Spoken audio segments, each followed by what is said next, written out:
drag it out about 150 feet before you run. Clean up that clutch foot. Thank you. I want to make sure everybody knows what we got.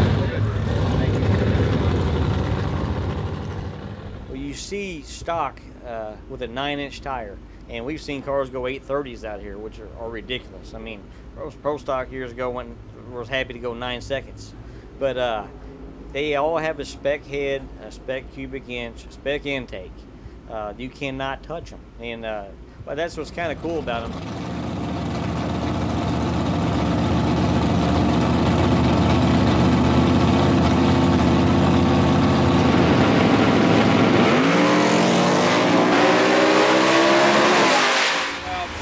We sell a lot of cars off of our Mustang Cobra Jet program. We've sold a lot of the actual race cars and a lot of the, we're the largest Roush dealer in the United States, so we do a lot with Roush, and we do a lot of custom stuff ourselves at the shop. So it's definitely been a huge outlet for us. People go see them at the racetrack and want to relate to something that they can drive on the street, and they want the horsepower and they want the performance, but they want something that's streetable with air conditioning and well, a few more comfort features maybe.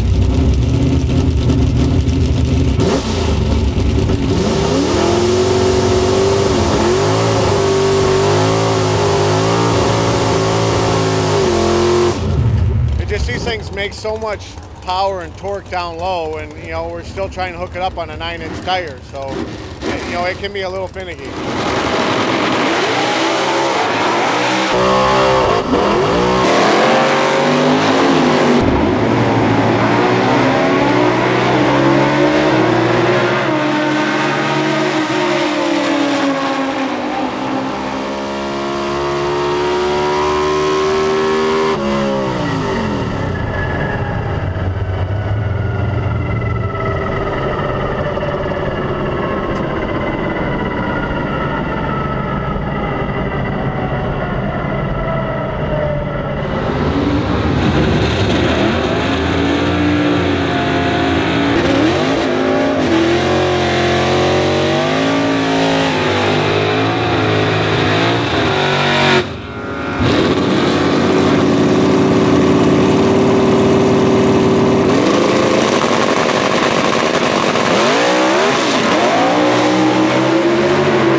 Some beadlock wheels.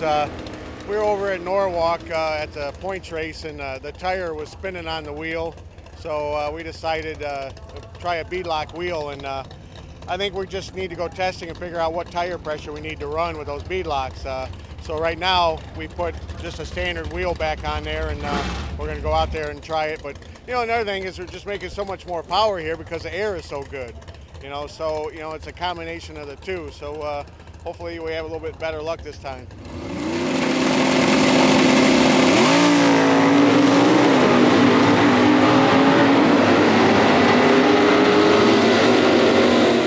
You don't even know you're going that fast. This morning I had a 118 60 foot, and it looked like a 130. That's like driving to the restaurant or something. So it's kind of neat. Joe Hornick has done my motors for this 429 combination. We've really worked hard at it and kind of let him go at it. So whatever parts we need or whatever, he handles it all. And so far, every time we've came back out and came good, it's a lot more power. So.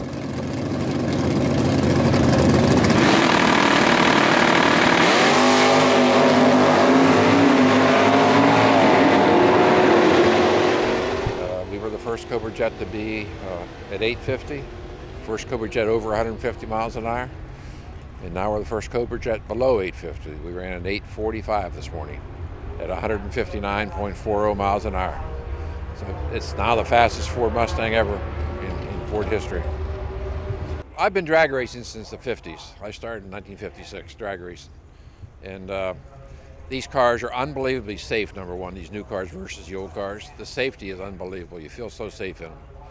But the G-forces, when you run 118, 119, 120, 60-foot times, and at the other end you're pulling all those G's going 160 miles an hour, it's huge. It's absolutely huge. I've been doing this a long time, but you get a thrill every time you do it.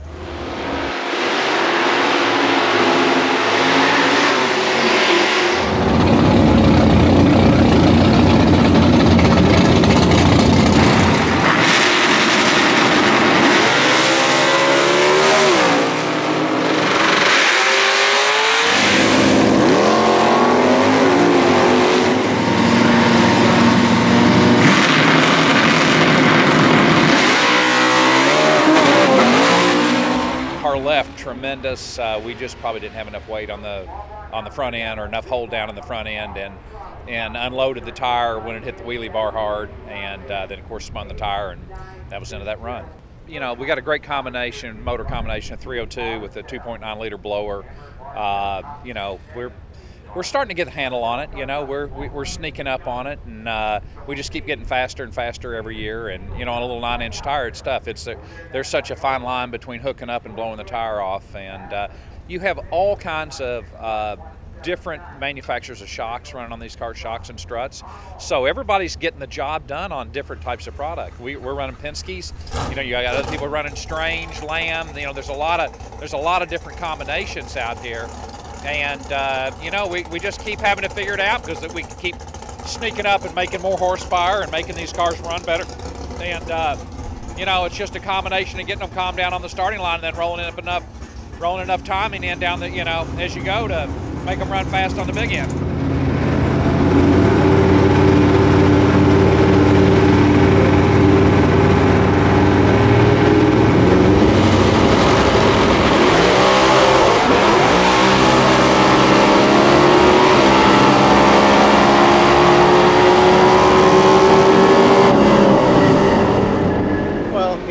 From one extreme to the other.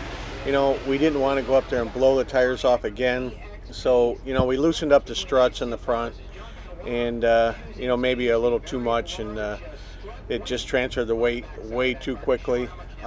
We had to pedal it and short shift second, and you know, we made down the track, but at least now we have some data to where it's hooking, and we can adjust for that. So hopefully first round tomorrow we can go out there and make a pass from A to B under full throttle.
We'll always try a little more than it, but the competition's tough. I'd say the last round everybody was pretty much flat out, so it makes for great racing, and the way they've got it going on to where you can sandbag, it's kind of like a bracket race to us, you know, so that's what we love. I think it will stay around the 80 range again, and then in the final we might just see what it's got, so we'll try that.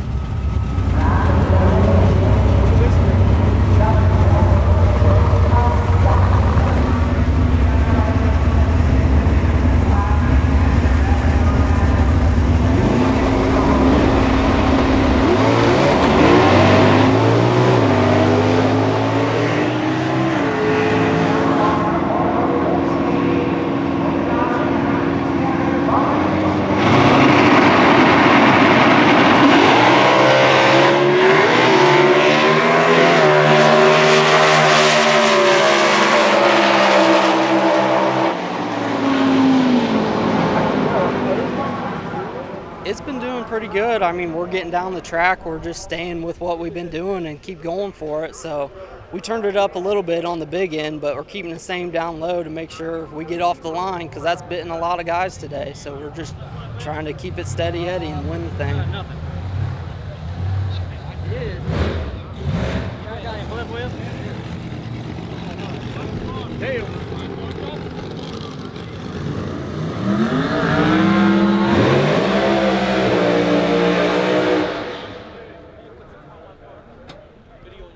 It's going to continue to grow, and a lot of my other competitors in Pro Stock are really quizzing me about it. I mean, they're wanting to know, hey, what's it take to get one of these? What do you have to do to it? Can you just go buy one? So they're all very interested in it, and the fans love it. I mean, I get approached probably more by it, I should say, than the Pro Stock car.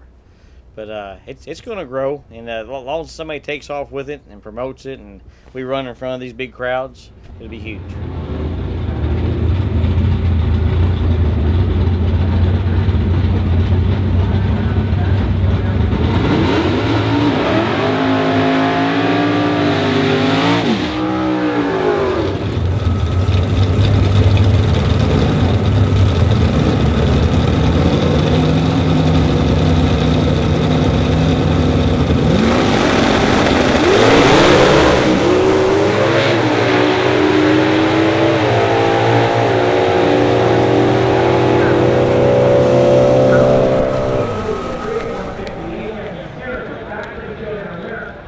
I mean, that's first win for Kevin, and he is such a great guy.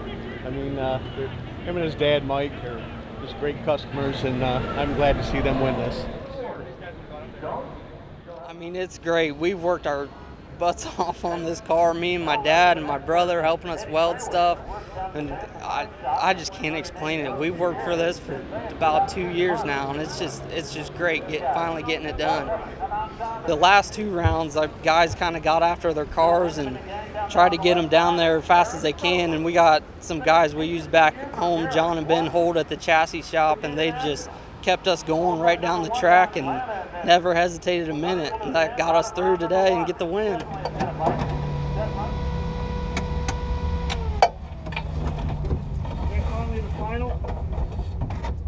The race is awesome, and it's great, and congratulations to the Skinners. They work hard and they're fast, but the double up forward deal is huge. We try to do it every race, but just little things happen. There's a million ways to lose, and we had a little issue with some chassis problems, and but we got it fixed this morning, which is good. So we'll be ready for Indy.